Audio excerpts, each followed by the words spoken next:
Así que pues creo que sin más que agregar, pasando ya de lleno a lo que venimos, eh, el día de hoy tenemos nuestro tema que es salud planetaria, para lo cual el día de hoy tenemos como invitada especial a la doctora Rocío González Tapia. Ella es enfermera pediátrica, fundadora y directora de Rémora y es miembro del equipo de la Sociedad Chilena de Salud Planetaria. Para mí es un gusto presentarles ante ustedes a la doctora. Si estuviéramos de manera presencial, estoy segura que la recibiríamos con un caluroso aplauso, doctora. Pero desde los diferentes lugares, desde los diferentes países que estamos presentes en esta ocasión, la recibimos y le doy la bienvenida en este espacio. Doctora, buenos días, es un gusto. Buenos días, hola Abigail, igualmente. Muchas gracias por la bienvenida, por la oportunidad de estar acá presentando este tema que a mí y a bueno, los miembros de mi equipo nos apasiona tanto. Más encima creo que es un tema un poco conocido todavía, así que muchas gracias por la oportunidad de darlo a conocer. Empiezo nomás, me imagino, ¿o no? Sí, súper. Bueno, como les contaba Abigail, mi nombre es Rocío González, yo soy enfermera, miembro del equipo de Rémora, que es un emprendimiento chileno que se dedica al desarrollo de estrategias de economía circular para el sector salud.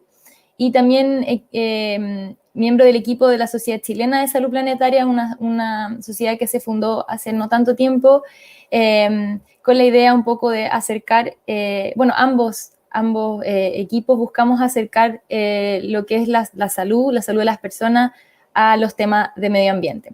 Así que, sin más, vamos a ir empezando. Bueno, como yo sé que acá la mayoría son, si no todos, estudiantes de medicina, ¿cierto? Lo que vamos a ir haciendo es que vamos a ir viendo un poco, vamos a ir analizando este paciente que tenemos que no está en muy buenas condiciones generales, que es el planeta Tierra. Vamos a hacer una evaluación, vamos a conocer el contexto global. Yo no es solo Chile, pero traje algunos ejemplos más concretos de lo que ocurre en mi país. Yo sé que no todos son chilenos, pero como para poder aterrizar un poco lo que vamos a ir viendo, vamos a ver los síntomas y que ojalá todo esto nos lleve a un diagnóstico para que luego podamos ver las intervenciones que podemos hacer sobre nuestro planeta, y ahí es donde entra la salud planetaria. Y al final voy a dejarles un material complementario que a mi parecer es súper interesante, si lo pueden. Algunos son videos, algunos son charlas, ver, escuchar, o algunos son libros ya que habría que entrar a leer, pero es un material que a mi parecer es súper enriquecedor. Sin más, empecemos. Como todos ya sabemos, el primer caso de coronavirus o de SARS-CoV-2 o COVID-19, ¿cierto? Fue reportado a comienzo de diciembre del 2019 en China. Y hoy es considerada la pandemia más severa desde 1918, que fue el donde se reportó el primer caso de H1N1, que fue responsable de la influenza española. Se estima que entre un 70-80% de las enfermedades infecciosas y prácticamente todas las pandemias recientes se originan desde los animales o desde la vida salvaje. Su aparición se debe en la mayoría de los casos a la compleja interacción entre los animales salvajes y o domesticados y los humanos, considerando especialmente su proximidad. Pero ¿a qué se debe tanta proximidad? Yo aquí traje 4 imágenes, 4 ejemplos. La imagen de arriba a la izquierda, si se fijan, está sacada de un mercado húmedo de la ciudad de Iquitos, en Perú. O sea, de mercado de animales, ¿cierto? En China, aparentemente, donde posiblemente podría haberse en algún momento se planteó originado el coronavirus, también fue un mercado húmedo, ¿cierto? Eso tiene que ver con que los animales en estos lugares se almacenan en lugares de condiciones súper precarias, en estrecho contacto entre especies que generalmente no están tan cerca la una de la otra, y en estrecho contacto con nosotros también. Entonces, no es tan arbitrario ni tan raro que se transmitan enfermedades de los unos a los otros. La imagen de la derecha, arriba, es un incendio forestal que también tiene que ver con la pérdida de hábitats. Los incendios forestales o la quema de hábitats, ¿qué hace? Que en el fondo deja sin huéspedes a una serie de virus y bacterias que habitualmente habitan en otras especies dentro de estos hábitats. Entonces, si nosotros quemamos todo y hacemos desaparecer a los huéspedes habituales de estos virus y bacterias, van a buscar un nuevo huésped y habitualmente, porque los seres humanos somos una especie extremadamente invasiva, ese nuevo huésped somos nosotros mismos. La imagen de la izquierda abajo muestra un glaciar derritiéndose, algo que todos sabemos y estamos al tanto de que está ocurriendo en el fondo, ¿cierto? Este derretimiento de los hielos. Y también los hielos almacenan virus y bacterias más prehistóricas, incluso que también que también pueden ser una nueva fuente de contagio de otras enfermedades infecciosas para nosotros. Y finalmente, la imagen de la derecha abajo, yo vivo en una ciudad al sur de Chile que se llama Puerto Vara. Alrededor nuestro hay hartos parques nacionales, es súper verde esta zona, pero se ha dado mucho, y sobre todo en los últimos años, un fenómeno de parcelación, en que lo que se hace es que se botan árboles, se liberan terreno y se dejan parcelas de recreación o para que la gente viva y estas se venden. Y el problema es que, claro, similar a la quema de hábitats, vamos despejando sectores enteros de bosque nativo para liberar estos espacios para los seres humanos, ¿cierto? Y nuevamente dejamos sin huésped a muchos virus y bacterias de la naturaleza. Yo les traje acá un video que se ve un poco rápido, voy a ver si lo puedo frenar un poquito, que si se fijan, voy a retroceder un poquito. Aquí donde partimos es la misma parcelación que yo les estaba mostrando en la imagen. Y quiero que se fijen que estos terrenos de acá son terrenos con la densidad de bosque que debiera tener toda esta zona. Y si se fijan, todo esto son parcelaciones, ya sean parcelas de agrado o parcelaciones para poder tener ganado, que se han ido despejando, en el fondo, en función del ser humano. Y simplemente quería traerles esta imagen satelital que muestra cómo el humano ha ido invadiendo. Y esto es Chile, esto es el sur de Chile, pero en realidad esto se repite en prácticamente todas las partes del mundo, ¿cierto? Acá se ve un poco más de bosque, igual que en estas partes de acá que hay más parque nacional, pero en la cuenca central la verdad es que está bastante despojado de vegetación y del hábitat natural. Sobre todo en esta zona que es muy verde. Quizás más al norte hay zonas que sí o sí son más desérticas, pero acá este no es el patrón habitual. Incluso de manera satelital aún todavía se puede ver. Bueno, esta imagen circuló de manera viral en WhatsApp, en redes sociales, cuando ya estábamos en plena pandemia, y me pareció súper atingente traerla para acá porque es la misma reflexión y cuestionamiento que nos hacemos un poco desde la salud planetaria. Se decía en ese momento, esto fue abril por ahí del 2020, que en menos de un mes de parálisis económica el agujero de ozono se redujo un tercio, la temperatura global bajó en 1,2 grados y la contaminación de dióxido de carbono en la atmósfera descendió a niveles de hace 4 décadas. Entonces, en esta foto se preguntaban, ¿éramos nosotros el virus? Y un poco esa es como la pregunta que nos planteamos, ¿no seremos nosotros el problema? Y esta imagen, a mi parecer, es súper esclarecedora, es un poco como la visión que tiene un poco el ser humano, donde el hombre está por sobre incluso la mujer en muchas culturas y en muchos lugares, y por sobre todas las otras especies del mundo que están un poco al servicio de la humanidad. Ya entrando en el contexto global, esta imagen es una caricatura, pero de algo muy cierto que está ocurriendo. Acá no sé si se alcanza a ver, pero lo que plantean es que lávense las manos y todo estará bien, sin mirar que viene la ola del COVID, la de la recesión, la del cambio climático y la del colapso de la biodiversidad, porque finalmente la pandemia no es más que un síntoma de la verdadera crisis sanitaria, social y humanitaria que estamos viviendo, que es el colapso de la biodiversidad. Expertos, de hecho, plantean que estamos frente a la sexta extinción en masa en la historia de nuestro planeta.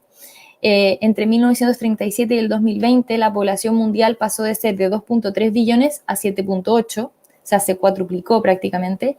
El carbono en la atmósfera pasó de 280 partes por millón a 415 partes por millón.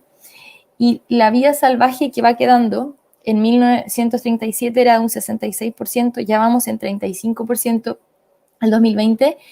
Y se estima que el 96% de los mamíferos del mundo son animales domésticos para consumo humano. De hecho, ya en el 2009, o sea, hace unos 15 años, el Lancet, que ustedes sabrán que es una de las revistas médicas más prestigiosas del mundo, había tildado el cambio climático como la amenaza a la salud global de las personas más importante del siglo XXI. Y es que el cambio climático tiene una serie de efectos en la salud de las personas.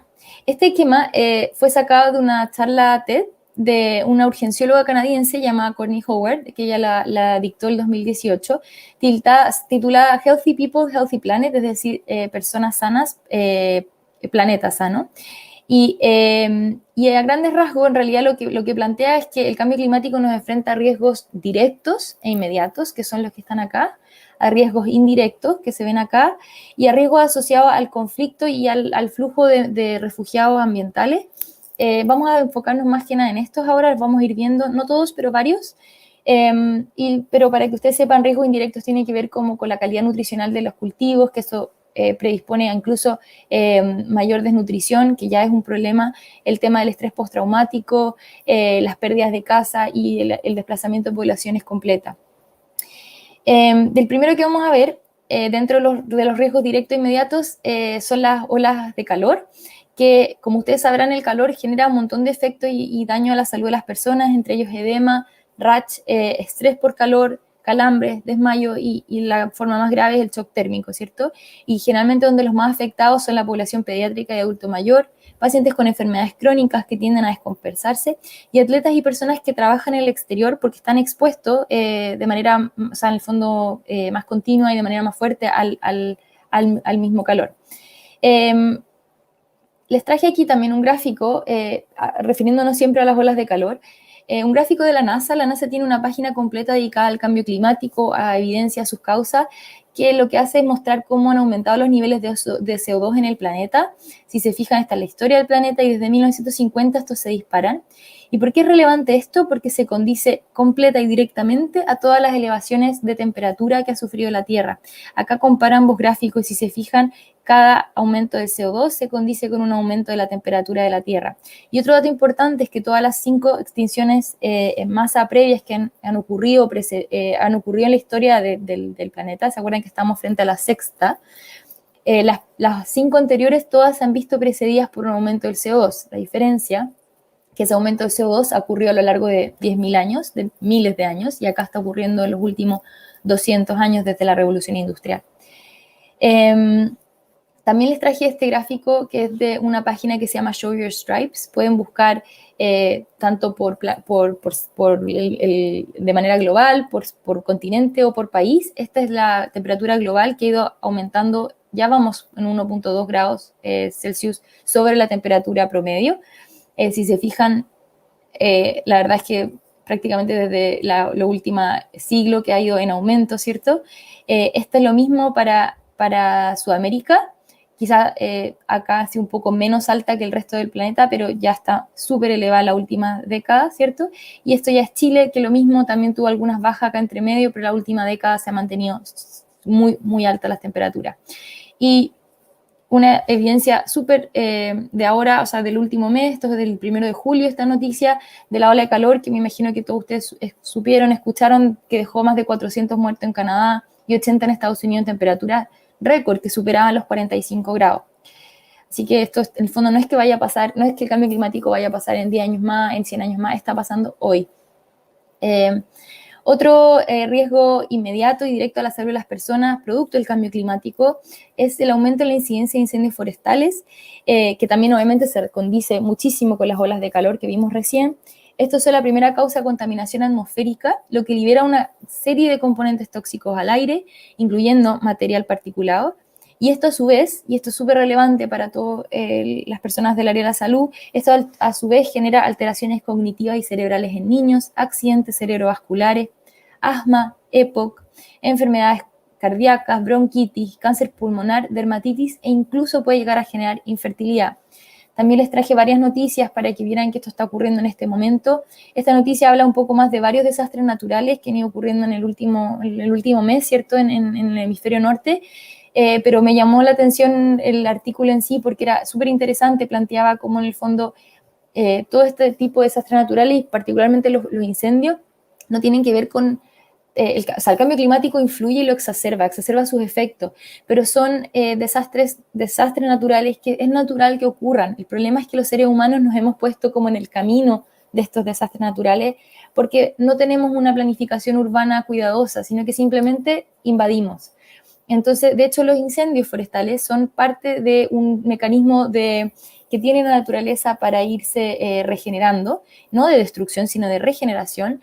El problema que tiene es que muchas veces nosotros construimos en el paso de estos incendios que ocurrirían de manera natural y claramente el calentamiento global exacerba los efectos, ¿cierto? Porque hay olas de calor, las temperaturas están más elevadas, el terreno está más seco. Todo eso predispone a que los incendios también tengan una magnitud mayor. Estos son una noticia de las imágenes de California, que esto fue hace 2 días, el 25, en donde plantean también que el oeste de Estados Unidos se ha vuelto más cálido y seco en los últimos 30 años y de continuar así, los incendios forestales serán cada vez más frecuentes y destructivos.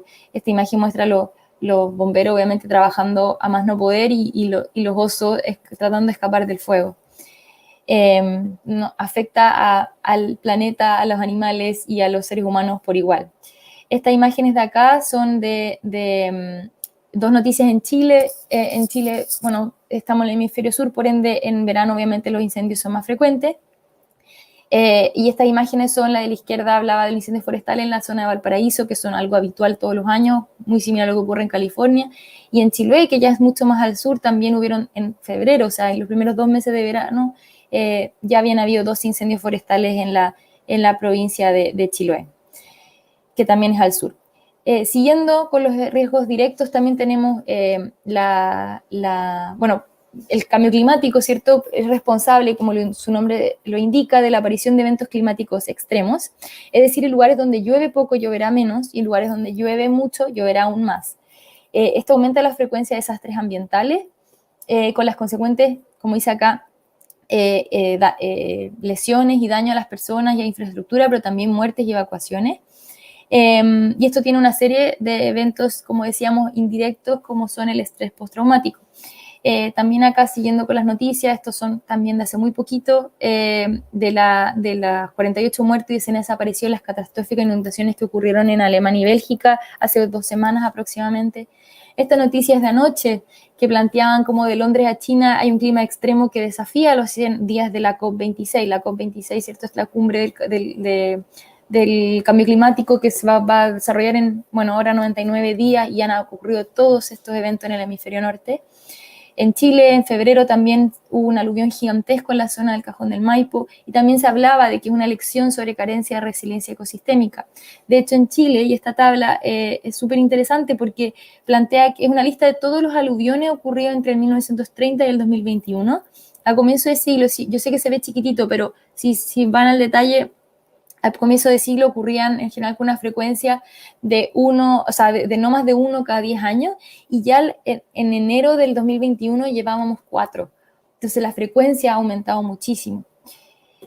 Por último, el último riesgo que vamos a ver es la acidificación de los océanos. El océano permitió que hasta los años 90 la temperatura de la Tierra, a pesar del aumento de CO2 que llevaba, como vimos, desde 1950 aumentando, permitió que la temperatura de la Tierra se mantuviera relativamente estable, y esto es porque el océano actúa como un aislante térmico que absorbe calor y CO2. El problema es que esto eleva la temperatura del océano y lo acidifica también. Esto a su vez hace que los océanos se vuelvan inhabitables para muchas especies, como los corales. Yo no sé si han escuchado hablar del blanqueamiento de los corales. Acá esta imagen no está tan claro, aquí se ve un poco más blanco el coral, pero en el fondo esto que el coral se vuelve como inhabitable y por ende desequilibra todo el ecosistema que depende del coral. Y también afecta a los peces. Esta es una tabla del Servicio Nacional de Pesca de Chile que muestra cómo entre el 2000, el fondo, la cantidad de peces sacados en toneladas por medio de pesca, ¿cierto?, desde el 2007 al 2017. En el 2007 se estaban sacando cerca de 4 millones de toneladas, en el 2017 solo se sacaron 2 millones y media de toneladas, es decir, hay una clara disminución. Puede deberse también a otros factores como la sobreexplotación de la pesca, pero claramente que los océanos se estén volviendo un poco más inhabitables influye en todo esto. Bueno, todos estos datos Y todo esto, en el fondo, son síntomas que estamos viendo, ¿cierto?, en nuestro paciente, que es el planeta. Pero, ¿cómo llegamos a este punto? Hagamos un poco de anamnesis. Cerca de 500 años atrás, el sistema colonial europeo se impuso en muchas partes del mundo, incluido, por supuesto, América Latina y el Caribe. Y se impuso una falsa narrativa de superioridad de los europeos civilizados sobre la inferioridad de los nativos, quienes en muchos contextos eran los grupos que originalmente habían habitado estos territorios por miles y miles de años. Esta como visión colonialista que se ve acá en este dibujo, ¿cierto?, plantea al ser humano como un ser ajeno a la naturaleza y no reconoce que los seres humanos también somos parte de la naturaleza.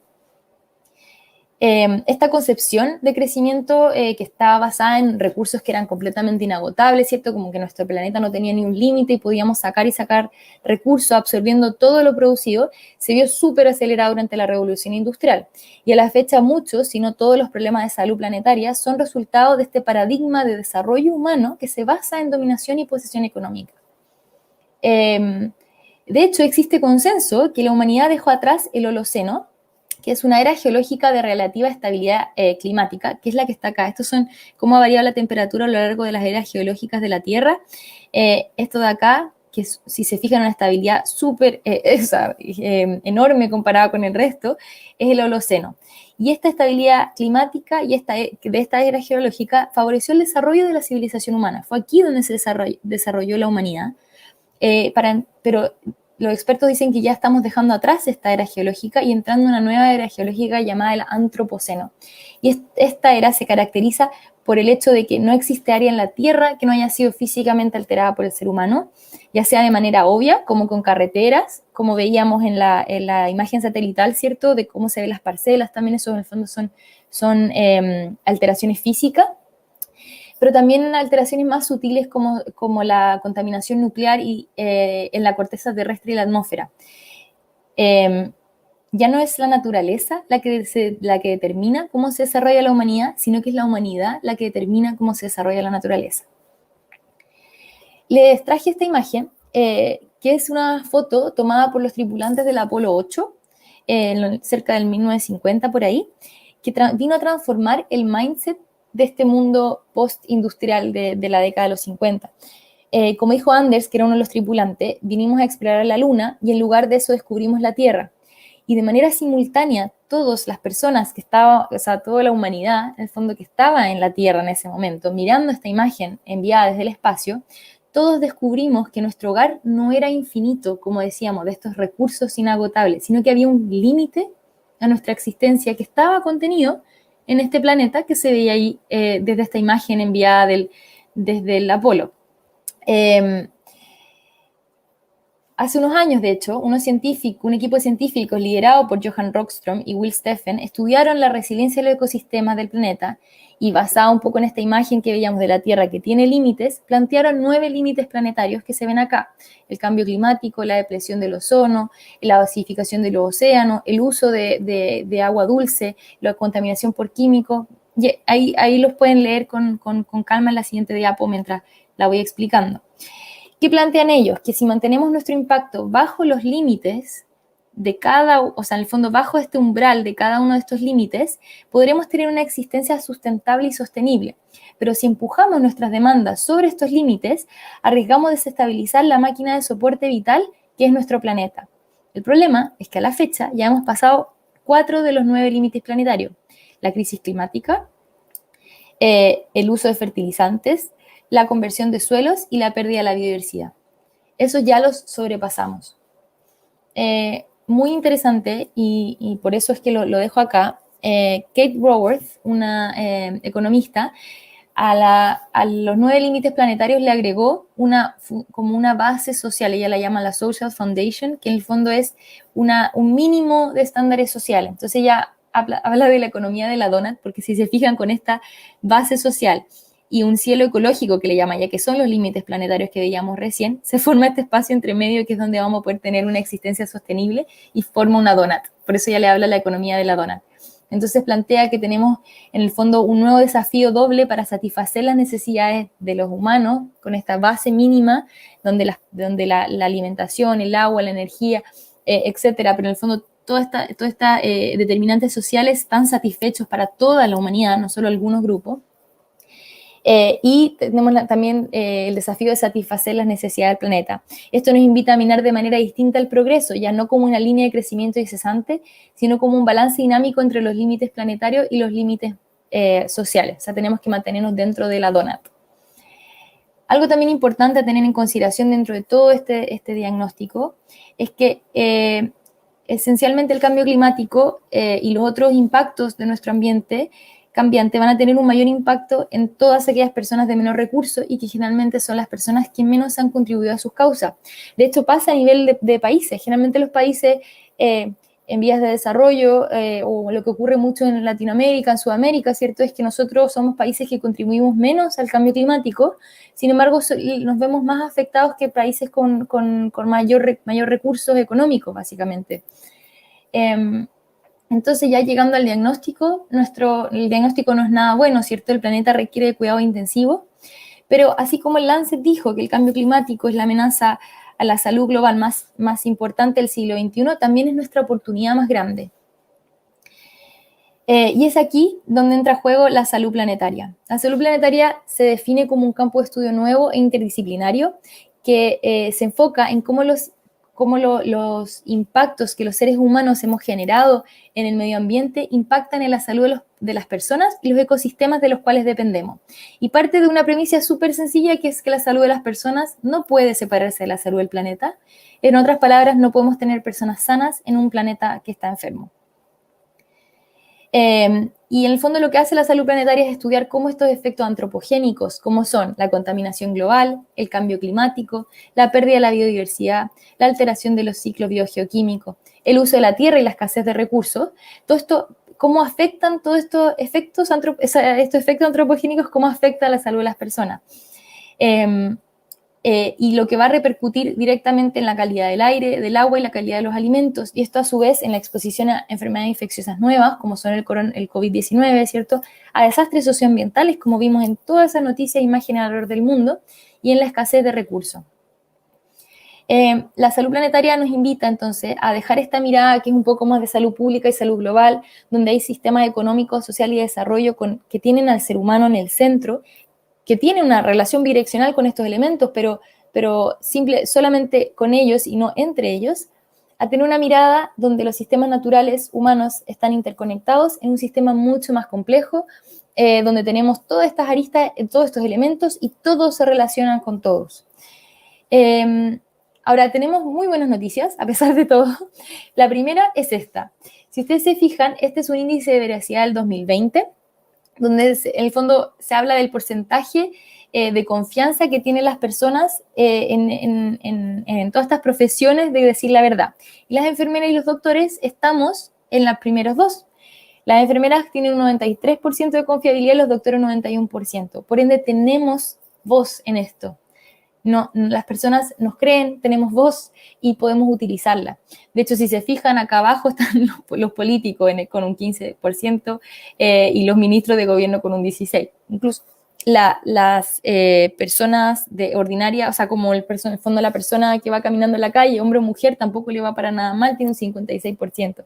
Así que tenemos voz en esto.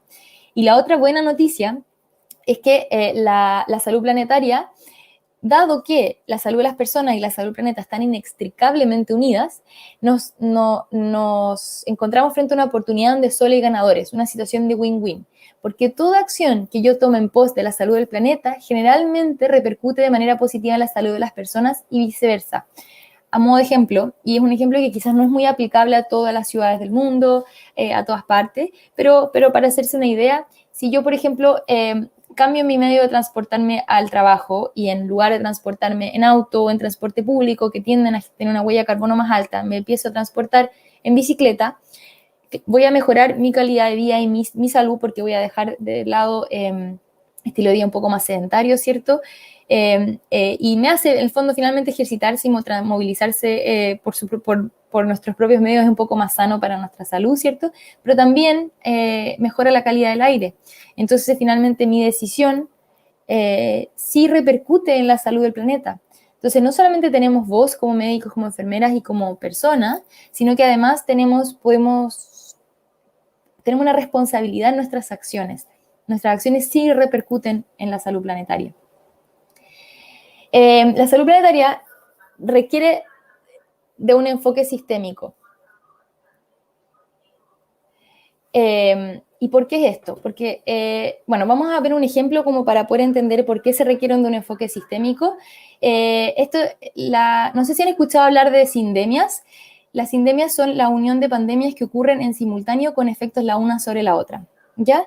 Entonces, en este caso vamos a ver el ejemplo de la obesidad. La pandemia de obesidad, malnutrición y cambio climático son algunos de los principales desafíos para las personas y el medio ambiente y el planeta. ¿Por qué? Porque la obesidad no depende, la pandemia de la obesidad no depende simplemente de la forma que se están alimentando las personas. Sí influyen muchísimo en el sistema de alimentación, pero también está incluido el sistema de transporte. Los sistemas de alimentación actual no solo refuerzan la pandemia de la obesidad y nutrición, sino que también son responsables de un 25 o un 30% de las emisiones de gases de efecto invernadero, donde la ganadería para consumo humano cuenta además de la mitad. Y los sistemas de transporte, por otra parte, favorecen el uso de automóviles que promueven estilos de vida sedentarios y son responsables entre un 14 y un 25% de huella de carbono. Entonces, si se fijan, se juntan la pandemia la pandemia de la obesidad, pero también la pandemia del cambio climático y del fondo de la huella de carbono, de la contaminación del aire, están todas intrínsecamente ligadas. Entonces, por eso necesitamos una mirada sistémica, porque yo no puedo simplemente decirle a una persona que tenga obesidad cambie su patrón alimentario, si no me fijo también en temas como quizás cómo se está transportando, dónde vive, cómo le afecta el lugar donde vive, dónde trabaja, cómo se puede transportar del uno al otro. O sea, si pudiéramos cambiar ambos sistemas y los sistemas de transporte fueran más eficientes, a lo mejor fueran en base a energías renovables, en general vamos solucionando ambas pandemias en conjunto, ¿cierto? Pero por eso necesitamos una mirada, un enfoque sistémico. Ahora, ¿cómo hacemos frente al cambio climático? Existen acciones de mitigación y adaptación para abordar la salud planetaria y hacer frente al cambio climático. La mitigación tiene que ver con implementar medidas que reduzcan las fuentes de emisiones de gases de efecto invernadero y aumenten la captura de carbono. Por ejemplo, si yo opto por la bicicleta en lugar del auto, estoy reduciendo las fuentes de emisión de gases de efecto invernadero. El cambio del transporte público base a combustibles fósiles a uno eléctrico también reduce, ¿cierto? Y el fondo de estrategia es que aumente la captura de carbono. Tenemos, por ejemplo, está un poco trampa, pero está el tema de plantar y reforestar. La reforestación ayuda a la captura de CO2, los árboles capturan mucho CO2, así que también puede ser una estrategia de mitigación. Y la adaptación tiene que ver con todas aquellas medidas e iniciativas destinadas a reducir una vulnerabilidad natural o humana de los sistemas para hacer frente a cambios climáticos que ya están ocurriendo o que van a ocurrir en el futuro. ¿Por qué poníamos también los árboles ahí? Porque los aluviones tienen mucho que ver con la deforestación. Los árboles frenan la fuerza con la que cae el agua desde la lluvia, en el fondo, y arrastra el barro. Y también las raíces de los árboles permiten afirmar la tierra. Entonces, si yo tengo un sistema de árboles, un bosque, que me afirma la tierra, probablemente va a tener menos aluviones que si tengo una parcela completamente deforestada. Por eso es que los árboles cumplen una doble función ahí. De todas maneras, otros ejemplos de adaptación, tenemos programa de educación medioambiental, medidas de sanitización para evitar la transmisión de enfermedades infecciosas que ya están ocurriendo, que pueden ocurrir en el futuro, empoderar a la población, que es un poco lo que estamos haciendo ahora, incluir la salud planetaria en mallas curriculares. Este es como les decía, una nueva área de estudio, es poco conocida y a mi parecer es súper importante que empiece a incluirse en la educación, tanto en el colegio como en universidades e institutos. Entonces, ¿cómo podemos contribuir? Bueno, en Chile está la Sociedad Chilena de Salud Planetaria. Yo no estoy tan familiarizada, a lo mejor ahí pueden ir poniéndolo en el chat, en los comentarios, si es que en sus países existe algo similar, pero si no, se pueden ir empezando a fundar. Sí existe la Alianza Global de Salud Planetaria, es la Planetary Health Alliance, y ahí pueden también participar desde las universidades, se puede participar como profesionales de salud, se pueden sumar a esta Alianza Global como profesionales y se han abierto plataformas de discusión para compartir ideas, intercambiar realidades, así que eso es una manera muy concreta de que puedan participar. Y otra manera es revisar si los lugares donde ustedes hacen sus internados, su estudio o donde trabajan ya como médico esos hospitales o centros de salud son parte de la Red Global de Hospitales Verdes y Saludables, que es una red, como lo dice su nombre, global, y que es donde hospitales y centros de salud han adherido a 10 objetivos que son el total, algunos han adherido a menos, van adhiriendo de a poco, pero son objetivos que tienen que ver con hacer los hospitales y centros de salud más verdes, más sostenibles y sustentables. Entonces, tiene que ver con eficiencia energética, eficiencia hídrica, es decir, del uso del agua, con cómo se están gestionando los residuos, ese tipo de objetivos. Entonces, también pueden preguntar dónde ustedes están haciendo sus prácticas o dónde están trabajando, si son parte de la red global de hospitales verdes y saludables, y si lo son, ¿qué están haciendo para volver estos centros más sostenibles, más sustentables, y cómo se puede seguir contribuyendo? Solo para terminar, ya ir cerrando, les quería dejar un video. Yo no sé si ustedes conocen a Sir David Attenborough, él es un naturalista, ese es como el nombre de la carrera que estudió, británico, tiene ya 94 años, ha estado detrás de muchos documentales de la BBC, ahora de Netflix, y él aboga mucho por la conservación de la biodiversidad como la verdadera crisis detrás de todo lo que es cambio climático, incluida la pandemia también, y habla muy bien, a mi parecer hace un resumen muy bien de todo lo que vimos hoy día, así que les voy a dejar con un video, no es tan cortito, pero a mi parecer realmente vale la pena que lo vean porque hace un resumen de todo lo que vimos hoy día.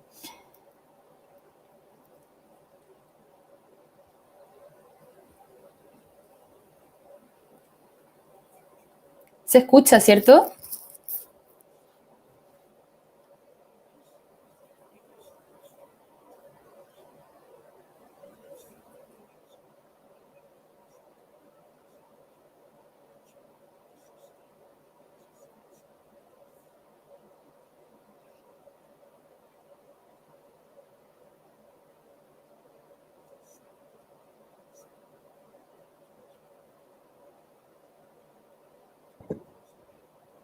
Doctora, no se escucha.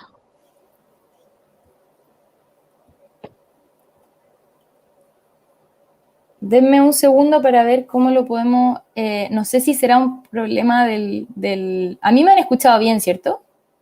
La presentación. Sí, a usted sí se lo escucha bien. No sé si tenemos a alguien más técnico que pueda ayudarnos porque debería escucharse. A ver. Bueno, de todas maneras, tiene... Los subtítulos. Sí, tiene subtítulo, sí. Les voy a dejar el link igual para que lo puedan ver después con sonido.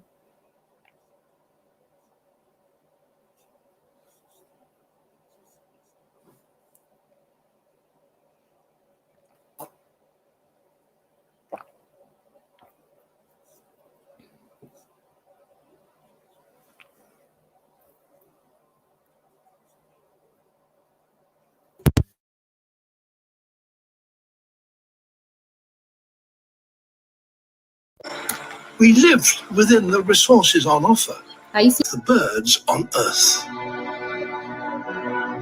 There's very little wild left. This biodiversity loss is not just a tragedy, it's the single biggest problem we face. Without biodiversity, the world as we know it doesn't work. Our planet needs its wild spaces. Every one is a component in the global machine.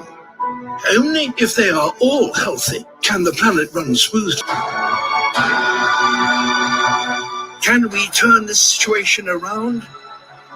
Can we rewild the world? Well, maybe, due to one key change. As societies develop, something is happening that has never happened before. People are having fewer children. Globally, since the year 2000, the number of people under 16 years old has hardly changed.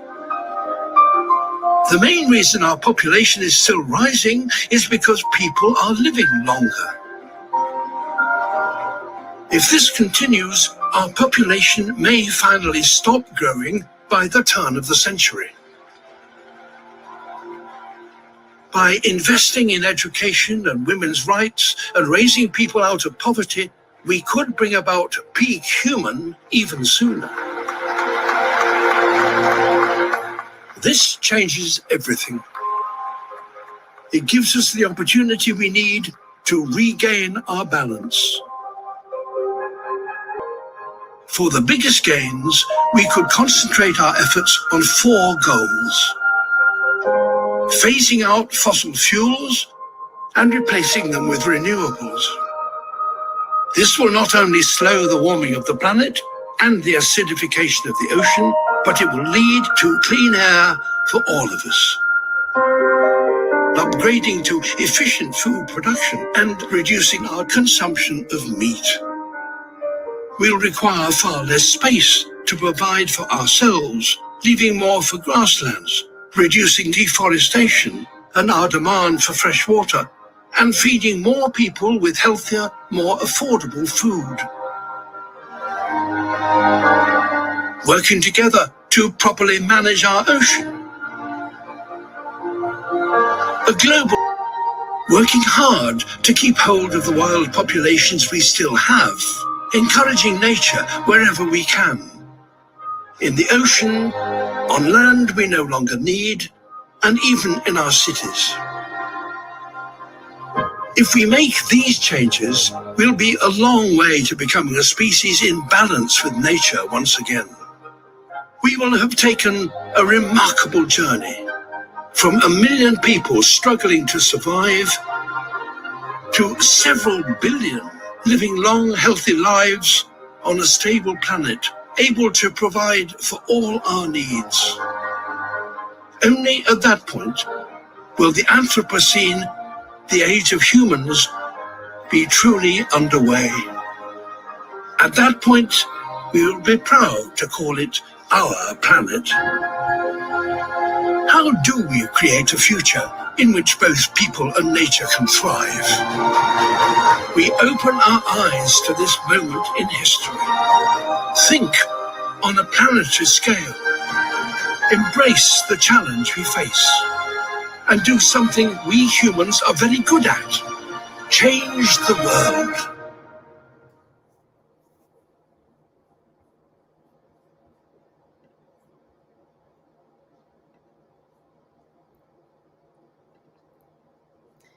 Bueno, espero que les haya gustado el video. A mí lo encuentro muy inspirador y me siento que resume muy bien lo que estuvimos hablando hoy día. Solo ya para ir cerrando, les dejo este material complementario que yo lo recomiendo muchísimo. Las primeras 2 son las charlas de las que saqué algunas partes de la presentación de hoy día, son cortitas, son súper interesantes, sobre todo la primera de Courtney Howard. Como les decía, ella es una urgencióloga canadiense, por ende es médico, trabaja la mitad del tiempo en el servicio de urgencia y la otra mitad del tiempo en lo que ella considera la urgencia más importante del siglo XXI, que es el cambio climático. Es muy buena, también es súper introductoria en lo que es la salud planetaria. La otra de Johan Rockström habla de los límites planetarios, también queda súper querido, es una charla bastante más antigua, como de 10 años atrás, pero muy, muy buena también. Y el último es un documental que se llama El Antropoceno, es súper fuerte, por decirlo de alguna manera, porque realmente, claro, muestra todo cómo hemos cambiado la forma de la Tierra, como hemos dado una forma distinta, y como les decía, el Antropoceno es esta era geológica en la que ya no es la naturaleza la que determina el desarrollo humano, sino que el desarrollo humano determina la naturaleza. Y además les dejo, pero esto ya es como más material recomendado, si es que pueden acceder a él. Este es un libro que también ya es mucho más denso si alguien se quiere meter en lo que es la salud planetaria como tal. Está escrita por Samuel Myers, que es el director de la Alianza Global de Salud Planetaria. Escrito también con Howard Fromkin, y que se llama Planetary Health, protegiendo a la naturaleza para protegernos a nosotros mismos. Y el documental de Netflix, Our Planet, que es un poco el video que les mostré, un poco la sinopsis de esta serie documental, que también habla en el fondo de esta pérdida de la biodiversidad, porque es importante que la retomemos. Y ahora sí, ya lo último, este libro, que es La vida de nuestro planeta, también hay un documental que es de 1 hora y media, que habla en el fondo este es el señor que hablaba en el video, y básicamente él vivió tiene 94 años, y esos 94 años que ha vivido, que le ha tocado ver, él ha visto esta transición, esta gran aceleración de la humanidad y cómo ha generado muchos cambios. Entonces es un poco su testimonio vivido en carne propia. Y finalmente la charla TED Donut Economics, que una economía saludable debería ser diseñada para prosperar, no para crecer, de Kate Raworth, y muy buena también, habla un poco de los límites planetarios también, y es cortita, 15 minutos, no más que eso. Así que eso sería la charla de hoy. Les dejo simplemente esta invitación de tratar de pasar de una visión ego a una visión mucho más eco, donde el ser humano ya no es el que está por sobre todas las otras especies, sino que es una especie más dentro de este maravilloso planeta, y como tal cuidamos y tratamos el resto de la biosfera con respeto, sabiendo que tiene límites, ¿cierto?